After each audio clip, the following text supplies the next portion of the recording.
Olá, você que nos acompanha aqui em mais uma edição do Expresso Israel. Como em toda sexta-feira, estamos aqui com Daniela Creche. Tudo bem, Dani? Tudo bem. Para falar sobre os principais assuntos da semana em Israel. E eu queria começar aqui, antes de entrar nos assuntos, pedindo para você deixar o seu like aqui no vídeo, seu comentário, a sua inscrição aqui no canal do Instituto Brasil Israel no YouTube, que é muito importante. E aqui também tem um QR Code, né? Que se você puder colaborar com ele, é só escanear com o seu celular e vai estar ajudando a gente a dar continuidade aqui nesse trabalho. E aí eu queria entrar no primeiro assunto, Dani, que é um assunto, infelizmente, triste, né? Não muito bom, digamos assim, que é a atualização do número de sequestrados e dos desaparecidos israelenses em Gaza. Muitos, né, que eram considerados reféns, foram identificados como mortos nesses últimos dias, e alguns cadáveres ainda estão na mão do Hamas e outros foram resgatados, né? E além disso, essa semana também teve uma baixa no número de soldados israelenses, né, que acabaram falecendo e nos deixando nessa última semana, né? Exatamente. Eu acho que é interessante falar, atualizar o número, né? Porque a gente começou. É interessante essa questão dos números, porque a gente começou com mais de 1.400 mortos, né? Na época, em 7 de outubro, se falava mais de 1.400 mortos. Depois, Israel diminuiu para mais de 1.200. Quer dizer, enquanto os palestinos aumentam o número de mortos, às vezes, quer dizer, eu não, novamente, eu sempre falo que é muito difícil a gente checar o número de mortos do lado palestino, porque o número sai do próprio Hamas, mas o número aumenta, aumenta, aumenta. Israel tem o nome de cada pessoa que morreu e diminuiu o número de acordo com depois quando descobriu exatamente quando as pessoas morreram. Quer dizer, Israel poderia, nessa guerra midiática, talvez deixar o número de 1.400 mortos, então inventar que foram 2.000, dizer que foram 3.000, mas não, aqui tem cada um tem um nome certinho, e o número é mais de 1.200, e sempre oficialmente se diz 1.200, o número não está fechado, porque esses não dá para dizer 1.239, aí depois aumenta um pouquinho. Quer dizer, acho que só no fim da guerra mesmo é que a gente vai ter um número certinho de quantos morreram, mas a gente tem algumas atualizações de vez em quando. Então, a atualização de hoje, oficial, do governo israelense, é que são, enfim, mais de 1.200 mortos. Na questão dos sequestrados e desaparecidos, dia 7 de outubro, diminuiu para 132. A gente semana passada a gente falava 137 já.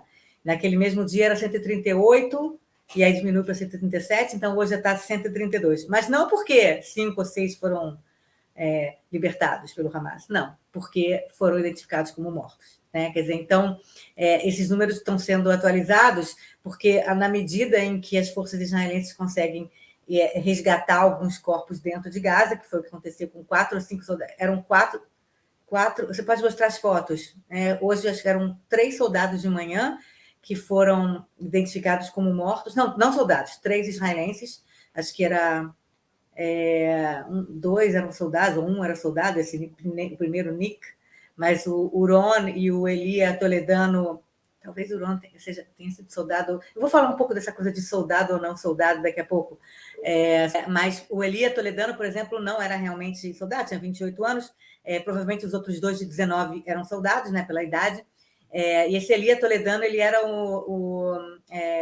namorado daquela Mia Shem, daquela israelense que foi sequestrada na festa da Nova, né, daquela festa rave que estava tendo, que morreram mais de 260 pessoas. E o Elia, ele era o namorado da Mia, e ela foi libertada naquele troca de reféns por presos palestinos que teve algumas semanas atrás. Então, hoje, ele foi esses 3 que eram tidos como reféns, né?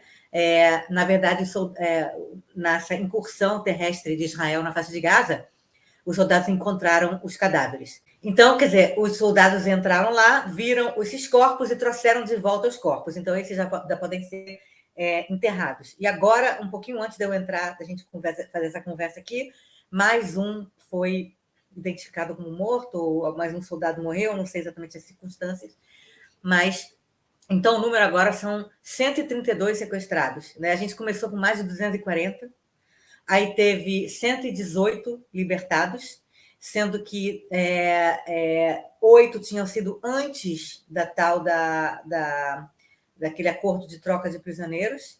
No acordo de troca de prisioneiros foram 110, sendo que foram 86 israelenses e 24 estrangeiros. E mais 8 foram sequestrados, foram assassinados e localizados pelos soldados israelenses. E desses 8, a gente está falando de 3 hoje, né? E esses 3 que estão aqui estão aparecendo. Então, novamente, agora são um número oficial de 132 pessoas sequestradas. Desses 132, 113 são homens, 19 mulheres. E nesse total de 132, tem 2 crianças menores de 18 anos, a gente já falou delas, aqueles ruivinhos, né, da família Bibas, que a gente não sabe se estão vivos ou mortos. Tem 10 sequestrados com mais de 75 anos. São 121 israelenses e 11 estrangeiros. Só estrangeiros, a gente sabe que tem o brasileiro, por exemplo, o Michel Nissenbaum, que é brasileiro e israelense. Nesse caso, quando se fala de 11 estrangeiros, são só estrangeiros, sem ser israelenses. 8 tailandeses, um do Nepal, um da Tanzânia e um da França e do México. Acho que ele tem dupla nacionalidade, francesa e mexicana. E 20 dos sequestrados que estão em cativeiro do Hamas foram assassinados. Quer dizer, então a gente tem, desses 132 sequestrados, são, na verdade, pelo que Israel imagina, 112 vivos e 20 mortos. Porque o Hamas tem essa coisa também de sequestrar cadáver, né? E não fala que é cadáver, e aí faz a troca de prisioneiros, quando devolve a pessoa, devolve dentro de um caixão. Não está viva mais. Então, Israel já identificou através de coisas forênsicas, né? Através de materiais humanos que foram encontrados ou no entorno da faixa de Gaza, nos lugares onde eles teriam sido mortos, né? Ou algum material forense encontrado dentro da faixa de Gaza. 20 já foram considerados mortos, inclusive já foram essa notícia já foi dada a famílias. Algumas famílias conseguiram fazer enterros com alguns pedaços, né, de corpos que foram encontrados, e alguns ainda não conseguiram fazer enterrar seus mortos, porque os corpos não foram, nem pedaços de corpos foram encontrados. Além desses 132, então, que eu falei, sendo que 112 vivos e 20 mortos, você tem ainda 5 desaparecidos, 5 pessoas que os israelenses não sabem se foram sequestrados ou morreram, onde estão. Né? Provavelmente morreram, sendo 4 israelenses e 1 cidadão da Eritreia. Então, esses são os números de agora.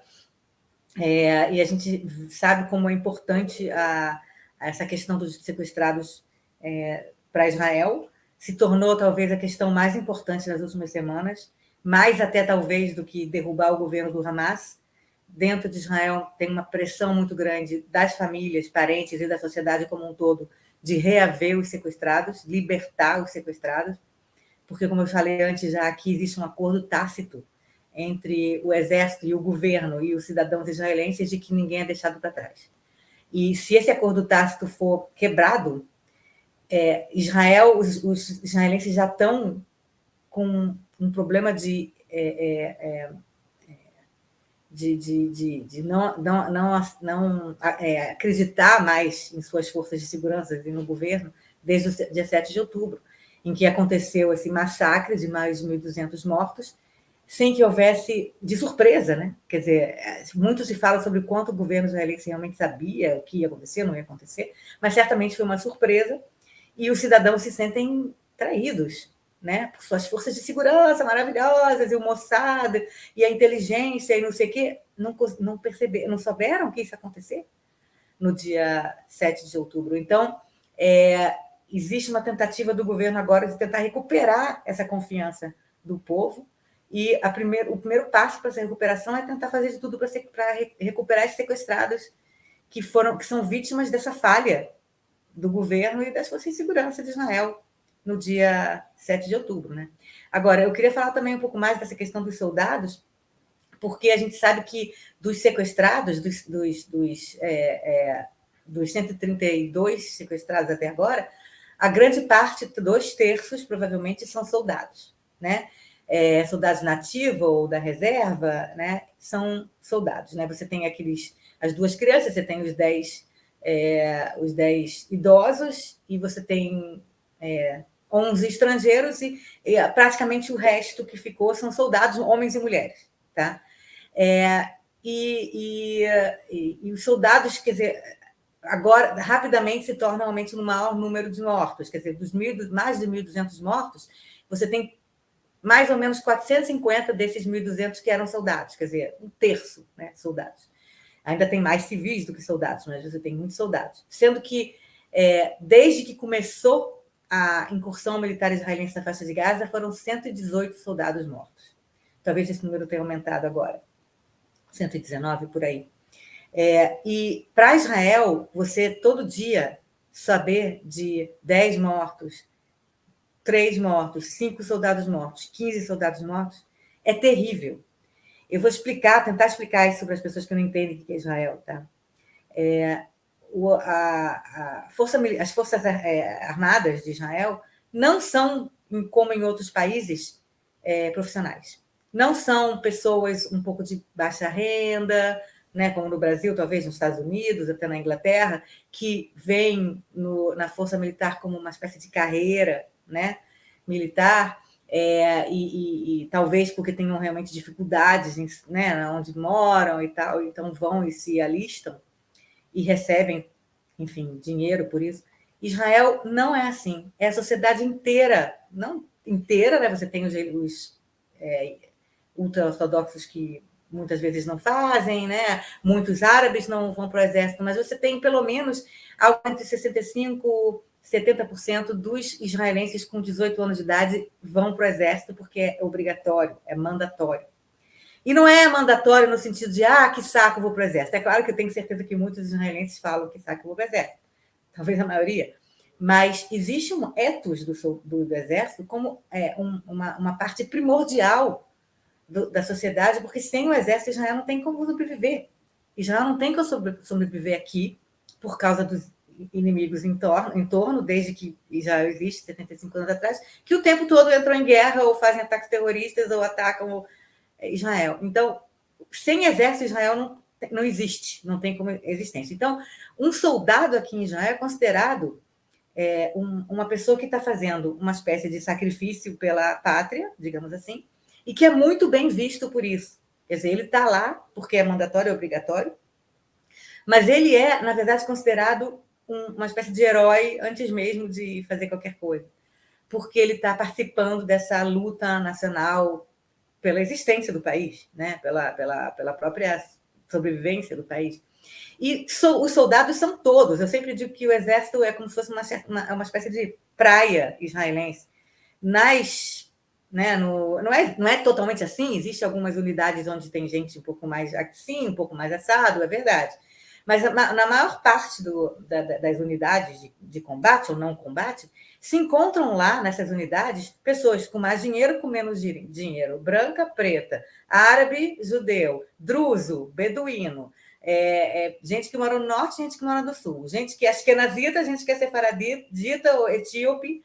Então, é como se fosse uma espécie de, realmente, mistura de todos os israelenses, é o exército. É onde eles se encontram e conhecem uns aos outros e lutam lado a lado, e existe aquela sensação de Band of Brothers, né? Uma coisa muito forte de luta de irmãos em armas, né? Que une muito os israelenses, homens e mulheres, né? A gente tem também unidades mistas de combate de homens e mulheres, né? Quer dizer, as mulheres não são totalmente não combatentes, existem muitas mulheres combatentes em unidades mistas. Né? É um Então, exército popular, né, Dani? é o exército popular. A gente aqui nas Américas, sempre contra da ditadura, tem essa relação, mas lembra muito, inclusive, o exército de países socialistas, né? Que era um exército a serviço do povo, um exército para o povo, né? Exatamente, não tem essa conotação de golpe militar, de que militares todos, não sei o quê, querem tomar o controle. E nos 75 anos de Israel, apesar dessa importância do exército e de todos os israelenses praticamente terem feito parte do exército em algum momento, Não houve nunca uma tentativa de golpe militar. Quer dizer, nunca o exército se intrometeu na política. Não existe uma intromissão do exército na política israelense, são duas coisas separadas. É claro que trabalham junto em coordenação, mas o exército, ele, na verdade, está abaixo do que os políticos dizem, ou do lado, né? Quer dizer, nem sempre o que o político fala, o exército faz com o olho fechado, porque tem também suas próprias, né, leis internas, mas não existe essa coisa de que o exército vai tomar conta do país e vai fazer aqui uma ditadura militar. É tão diferente a visão que se tem do Brasil, das Forças Armadas, do que se tem de Israel. Eu acho até muito difícil explicar, porque quem não está aqui e não conhece Israel não consegue entender a visão que os israelenses têm de ser seus soldados, sua força militar. Não é uma coisa negativa, uma coisa que é só para pobre, uma coisa que é de direita e quer fazer golpe militar contra os comunistas. Não tem nada a ver. Quem acha isso, então acha que pode morrer militar israelense, que os militares são maus mesmo, é porque tem uma visão de militar latino-americana que é totalmente afastada de outras forças militares do mundo e de Israel, principalmente.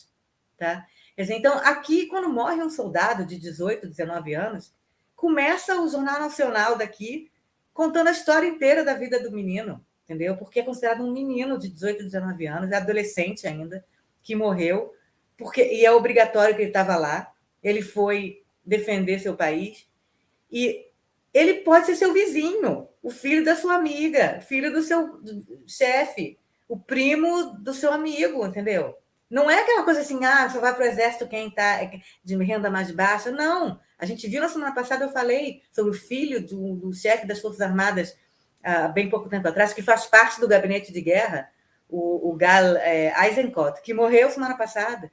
Quer dizer, luta junto gente da elite, gente não da elite, gente disso, tenta aquilo, tudo junto, em prol da sobrevivência do país. Então, cada soldado que morre desse 118 é uma dor muito grande. Não é que nem, sei lá, a ideia que se tem que os americanos podem matar suas tropas lá não sei aonde, morrem 200 soldados, e quase isso nem é falado na sociedade americana. Existe ou então existe um nível de aguentar a quantidade de mortes de soldados muito mais alto do que em Israel.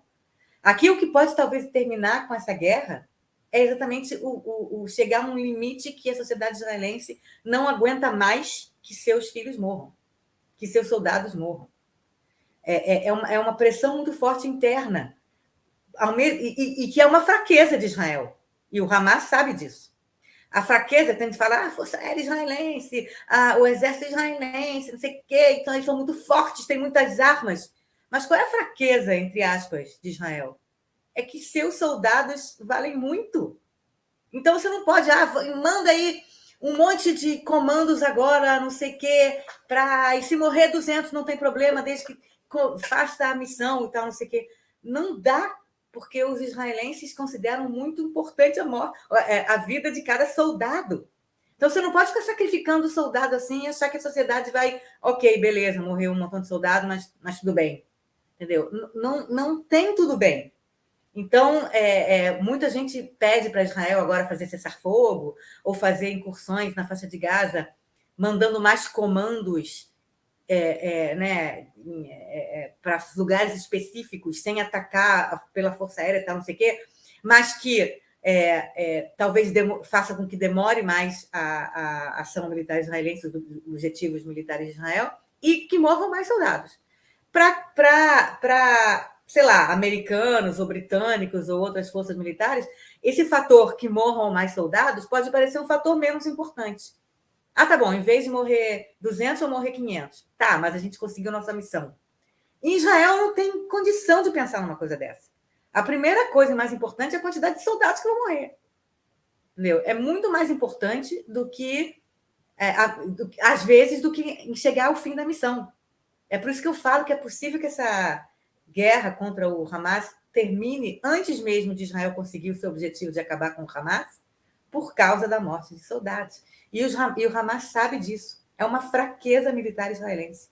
Todo mundo que considera Israel forte e não sei o quê, tem que entender que existe uma fraqueza muito grande em Israel, que é suas pessoas e seus soldados.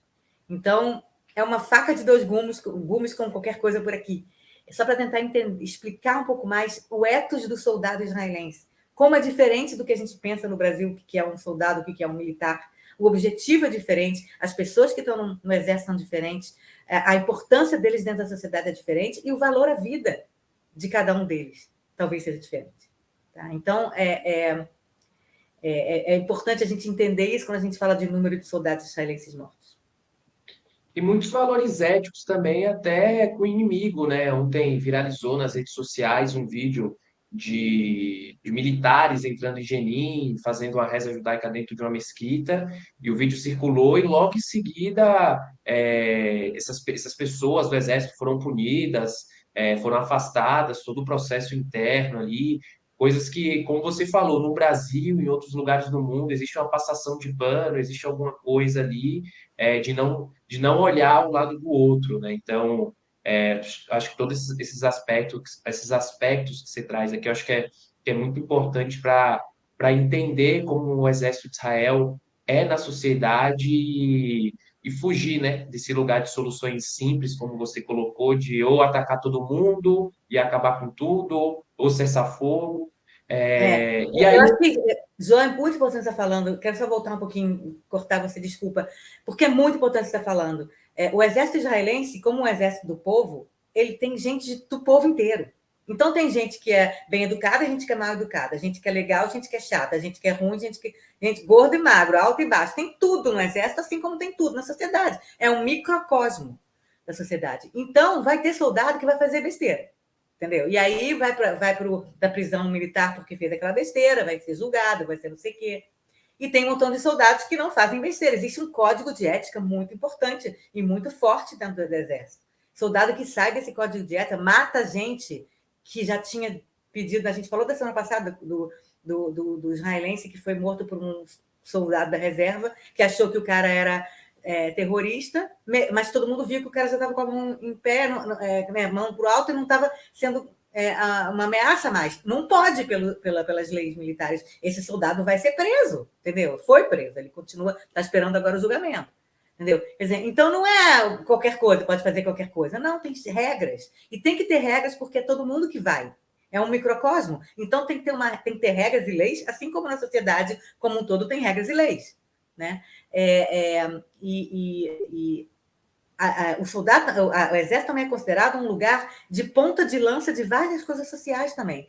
Foi o exército que começou em Israel a fazer jogar lixo em lugares de lixos separados, o lixo metálico, o lixo coleta, de né? papel, coleta de lixo, foi o exército que começou, e daí foi para a sociedade. O exército que começou com preservação e reclamação de mulheres contra assédio sexual no exército.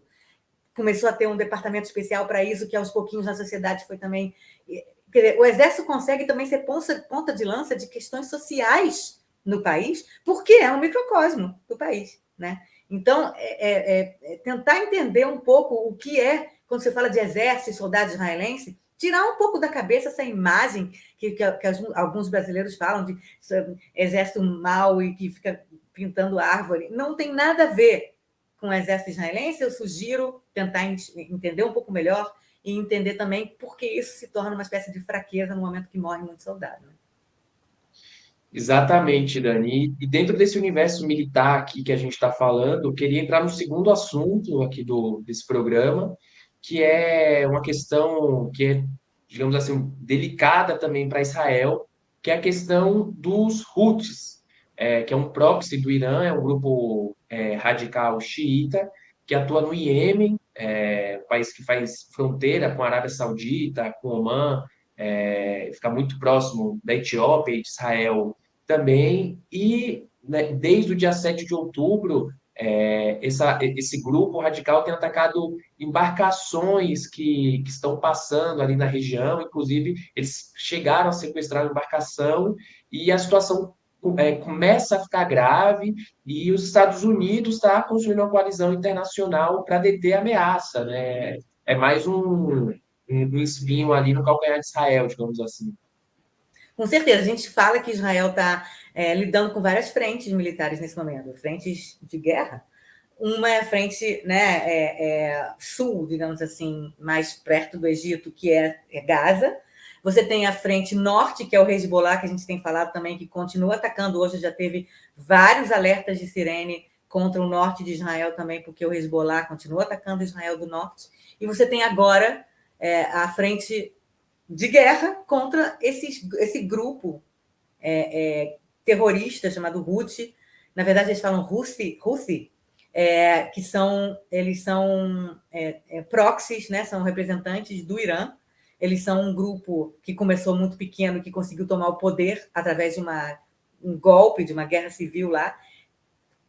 Centenas de milhares de mortos, o mundo obviamente não fala, e não tem ninguém saindo nas ruas de Nova York reclamando dos 500 mil mortos na guerra civil do Iêmen.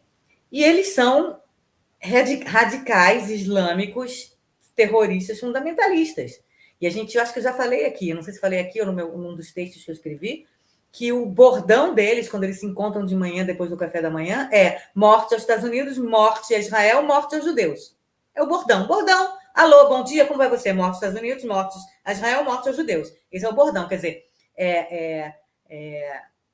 tem essa ideia iraniana de que os Estados Unidos têm que morrer, né? Como os iranianos falam, né? O grande Satã, né? Os Estados Unidos. Israel, como o pequeno Satã, que é o nome que o Irã dá para Israel, também tem que morrer. E os judeus também, quer dizer, também é antissemita, né? Quem acha que não, antissemitismo, antisionismo, não é?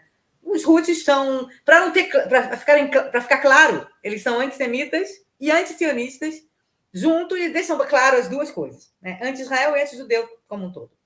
Então, eles estavam lá fazendo a guerra civil deles, matando gente pra caramba, torturando, matando gente, estuprando mulheres lá no Iêmen, ninguém dá bola. Mas quando começou no dia 7 de outubro a guerra com o Hamas, eles obviamente são a favor do Hamas e em solidariedade ao Hamas, eles resolveram que eles vão atacar Israel. Primeiro começaram atacando com mísseis de longo alcance do Iêmen, Eilat. Né? Eilat é a cidade mais ao sul de Israel, que fica na fronteira entre Egito e Jordânia. Eles lançaram vários mísseis em direção a Eilat e os mísseis foram interceptados. Acho que teve um ou dois até que caiu bem perto. Soou sirene em Eilat e todo mundo... Da onde que vem esses mísseis? Do Iêmen? Quem são esses caras no Iêmen? E aí eles resolveram, então, começar a fazer pirataria no Mar Vermelho. Esse mapa mostra o que eles estão fazendo. Tá vendo? Vocês estão vendo o Iêmen bem embaixo, né? Bem na parte mais de baixo, fazendo fronteira com a Arábia Saudita. Tá? Exatamente. E existe um estreito chamado Estreito de Bab al-Mandab, que fica nesse Golfo de Aden, entre o Golfo de Aden e o Mar Vermelho, o Red Sea e o Mar Vermelho, tem essas listrinhas azuis, que é esse estreito de Bab el-Mandeb. Todos os navios que vão para o Mar Vermelho e que a partir do Mar Vermelho chegam no Egito, do Egito ir para o Mediterrâneo e conseguir levar coisas para o Mediterrâneo, né, em termos de navios e marítimos, né, todos os navios que vão, através do Mar Vermelho, chegar ao Mar Mediterrâneo, eles passam por esse estreito de Bab el-Mandeb. E esse estreito fica no Iêmen. Então, o que o Iêmen tem feito? Atacar qualquer navio que passa lá. No começo, eles estavam atacando o que eles diziam que talvez fosse de bandeira israelense, sei lá o quê. Claro, nunca foi, nunca era. Era sempre alguém de um outro país, não tinha nada a ver. Hoje eles atacaram pelo menos 3 navios, dois eles já tomaram a responsabilidade. Um navio que ia de Omã para Jeddah, na Arábia Saudita, que não tem nada a ver, um outro navio da Lloyd britânica, que também não tinha nada a ver. Quer dizer, eles resolveram, então, além de atacar navios que eles acham que são israelenses ou judeus, ou sei lá o quê, eles começaram a atacar qualquer navio. Tanto que, como eu falei, hoje foram 3. Hoje, um dia só.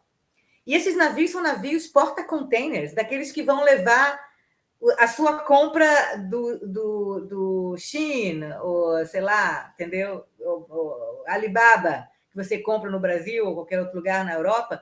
Esses navios são os navios container que levam toda a nossa... A gente vive numa sociedade, num mundo de comércio marítimo muito importante, muito grande. Como que as coisas vão de um lado para o outro? De avião? Também, mas vão mais de navio, por containers. E muitos desses navios que chegam ao Brasil, aos Estados Unidos, à Europa, passam pelo Mar Vermelho. E aí os Houthis encontraram um nicho de poder encher o saco de Israel, encher o saco dos americanos e do resto do mundo inteiro.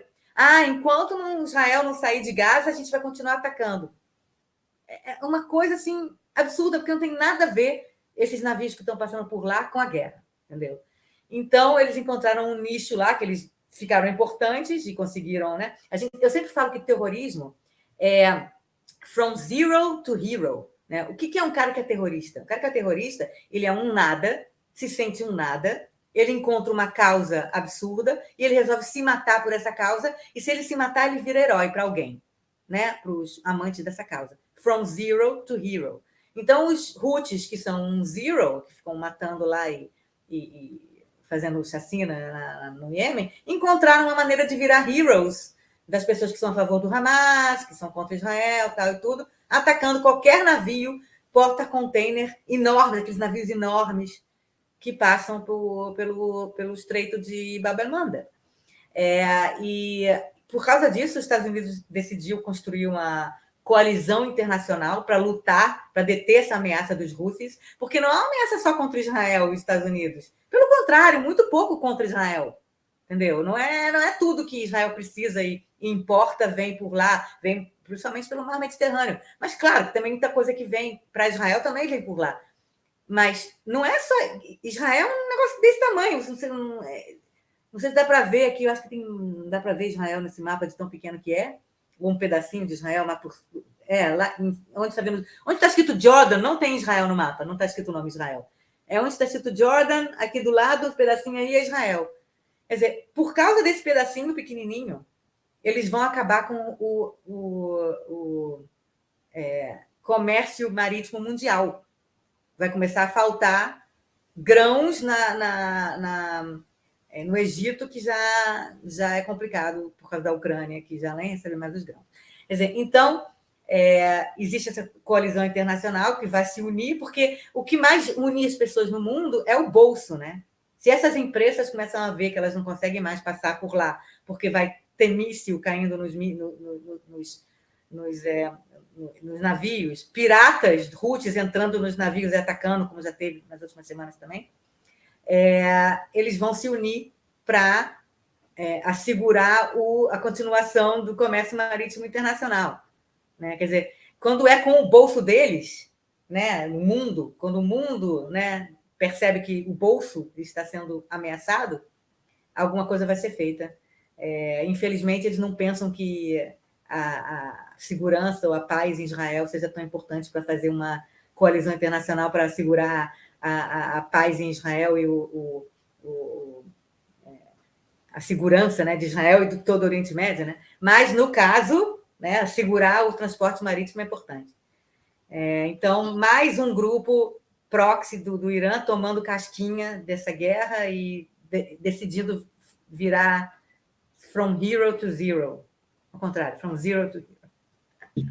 E é uma situação que, como você falou, Dani, tem impacto mundial, né? Inclusive aqui no Brasil, porque seria um custo muito grande para as embarcações dar a volta pela África e não conseguir passar ali pelo Mar Vermelho e o Mar de Suez, porque você já sobe para o Mar Mediterrâneo e cai na Europa ali, Tem nas que ir principais zonas por portuárias do baixo mundo. lá, entendeu? África do Sul, virar tudo. Virou navegação espanhola e portuguesa, tudo de novo, né? É um gasto de combustível e impacta no preço de toda a mercadoria que hoje passa pelo mundo inteiro. E como você falou, né, a gente já vem sofrendo com a crise em decorrência da guerra entre Rússia e Ucrânia, outros produtos aí que sofrem impacto do aquecimento global, como o azeite, por exemplo. Então, vai ser mais uma situação ali, mais um impacto na vida da população mundial como você falou, um proxy do Irã radical, fundamentalista. É o Irã que está por trás de tudo isso. É o Exato. Irã. E entrando no terceiro assunto, Dani, aqui no programa, terceiro e último, né? Muito se fala sobre o dia seguinte, após a guerra. O que esperar, é, do que vai vir pela frente, se existe uma possibilidade de paz, um acordo com os palestinos. Será que dá para falar nisso agora, sobre, como eu falei, uma paz, uma situação ali de um pouco mais de tranquilidade na região? Existe um clima para isso, né? Qual que é a situação nesse pós-guerra em Israel?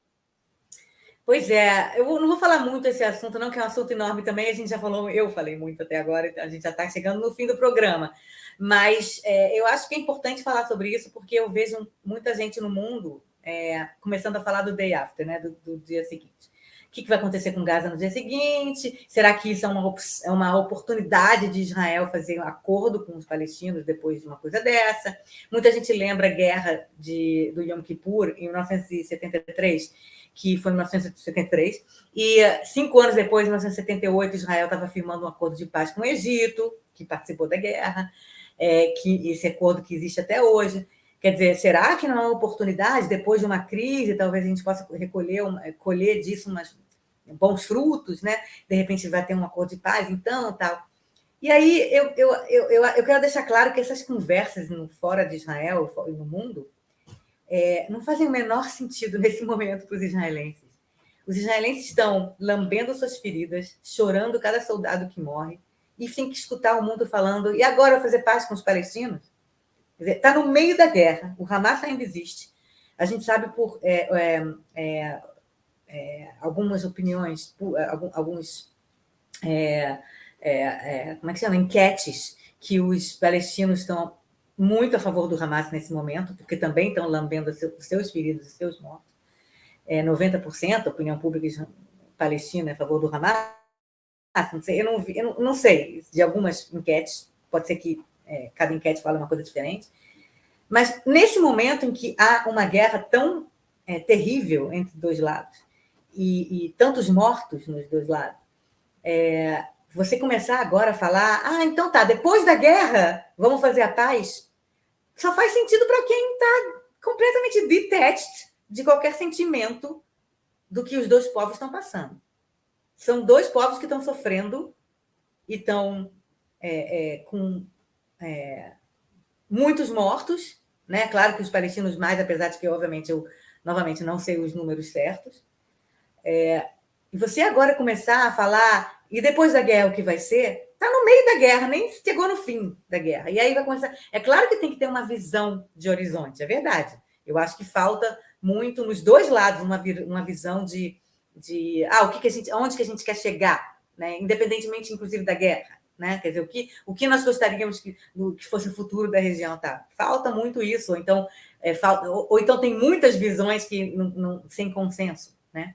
Agora, ficar já conversando, não, porque Israel tem que agora começar a pensar como vai ser Gaza depois da guerra e o acordo de paz que vai ter, tal e tudo. E aí fizeram essa pergunta para o Yitzhak Herzog, né, que é o presidente de Israel nesse momento, que é um cara de esquerda, foi líder do Partido Trabalhista, a gente tem a foto dele aqui, um cara com pedigree incrível aqui em Israel. Ele foi o pai dele foi o sexto presidente de Israel, Chaim Herzog. O avô dele foi o chefe do rabino da Irlanda antes do Holocausto, e depois foi rabino-chefe askenazita em Israel. Quer dizer, um cara que tem um pedigree político, um cara que nasceu em Israel, é o primeiro presidente de Israel que nasceu em Israel, né? Quer dizer, um cara que conhece bem a sociedade israelense, né? E ele falou, deu uma entrevista para a Associated Press, e falou: não tem como falar agora numa solução de dois estados neste momento. Israel está em luto, traumatizada, uma nação traumatizada, e não tem como agora começar a fazer. Vamos fazer agora, então, conferência de paz. Entendeu? E quando as pessoas lembram 1973, a guerra do Yom Kippur, e falam, não, 5 anos depois tinha um acordo com o Egito. 5 anos depois.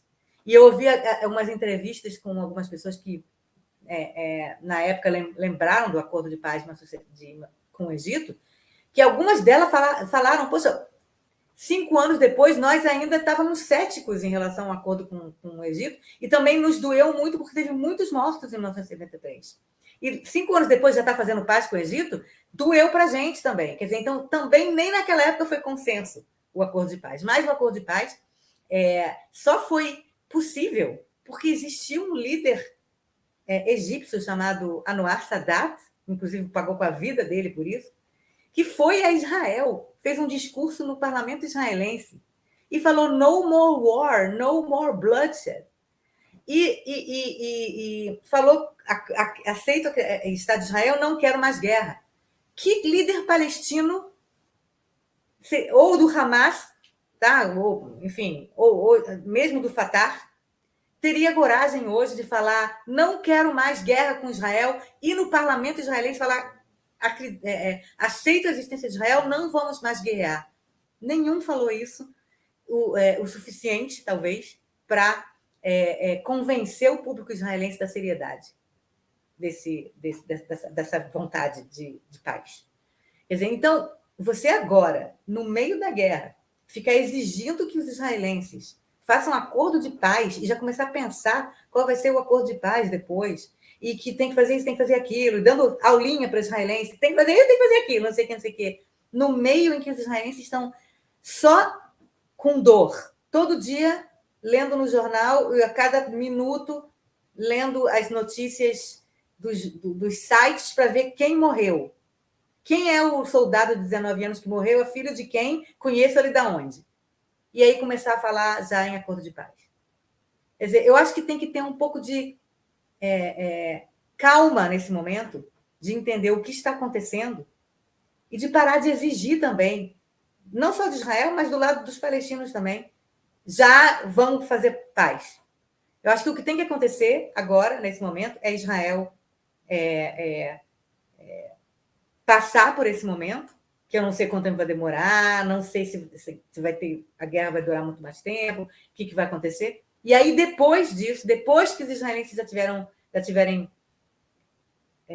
lambido suas feridas muito, e os palestinos também, talvez seja possível colocar os dois lados para negociar, e vai precisar de muita gente no mundo como mediador. Porque eu não sei quando que os dois lados vão conseguir sentar um na frente do outro, lado a lado, cara a cara, sem querer estrangular um ao outro. O que está acontecendo agora é muito sério. Não é brincadeira. Não é tipo, um negocinho ali e tal, não sei o quê. Não é.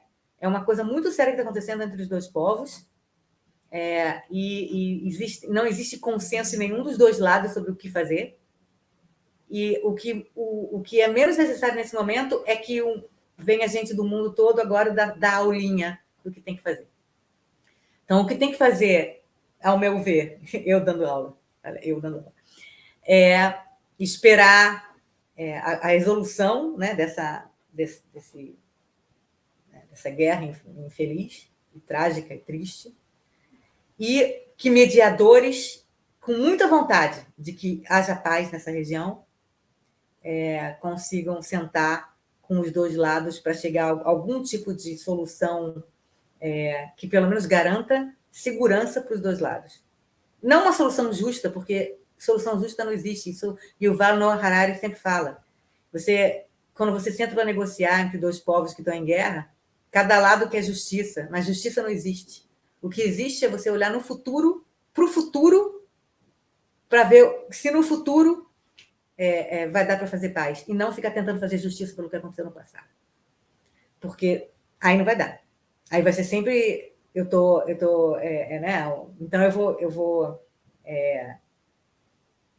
eu vou querer cobrar de você coisas do que você fez no passado, que aí vai quebrar, e não vai acabar nunca. Né? Então, ficar agora pensando já e reclamando que os dois lados não têm uma visão e não vão fazer paz e não sei o quê, ou então, muito ingenuamente falando, isso é uma oportunidade para ter paz, daqui a pouco vai ter paz. Eu acho ingênuo. Eu acho que a história já mostrou que o que acontece entre Israel e palestinos, pelo menos desde a década de 90 para cá, é impossível de prever. Impossível de prever. Na década de 90, eu me lembro, Eu tinha 20 e poucos anos, na década de 90, achava que chegou a paz. Acordo de Oslo, paz. Né? Todo mundo estava com essa ingenuidade, com essa ideia, com essa vontade, esse wishful thinking. E nos últimos 30 anos, nada parecido com o que nós queríamos aconteceu. Então, muita calma nessa hora, puxar um pouco as rédeas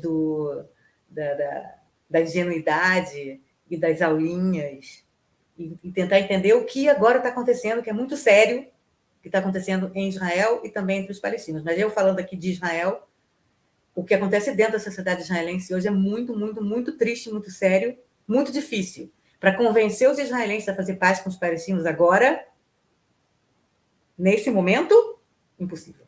Eu acho que é possível quando acabar, vamos pensar, e vamos tentar pensar num futuro, tá? Quem sabe. Mas agora fica exigindo que os israelenses perdoem o outro lado e vão fazer paz? Pensa duas vezes antes de pedir isso, né? É muito difícil, né, Dani? Em qualquer conflito, até na esfera pessoal, às vezes é muito difícil você pensar na solução e se colocar no lugar do outro e o outro se colocar nesse lugar.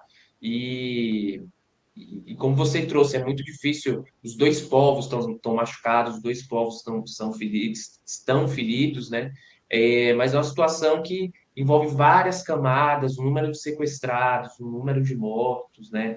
Então, eu admiro quem tem solução, quem acha que um problema tão complexo assim tem soluções simples de ambos os lados, porque entre o preto e o branco existe uma infinidade de cores aí. Eu particularmente evito soluções complexas, soluções fáceis, né, para problemas tão complexos. Mas, de fato, né, nesse conflito tem que caminhar para a paz, tem que caminhar para o acordo. Os dois lados vai ter que ceder em algum momento, como você bem colocou. Eu acho que é a única perspectiva que dá para ter dentro disso tudo, né? E com isso a gente vai encerrando o programa de hoje. Mas apesar disso, que eu concordo com tudo que você falou, o que eu digo é ter um pouco de calma para que isso aconteça. Quer dizer, não Sim. exigir que aconteça agora.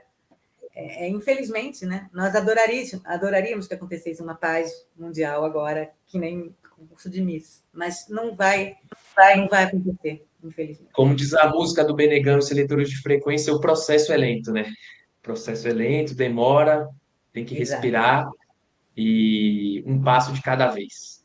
Então, com isso, a gente vai chegando ao fim desse programa. Obrigado a você que nos acompanhou aqui até o final. É muito importante sua audiência, sua participação aqui no canal do IB, no YouTube. Importantíssimo também você deixar o seu like aqui no vídeo, seu comentário. Se não for inscrito aqui no canal, se inscrever, compartilhar esse vídeo com seus amigos, em todas as redes, WhatsApp, Instagram, Twitter, Telegram.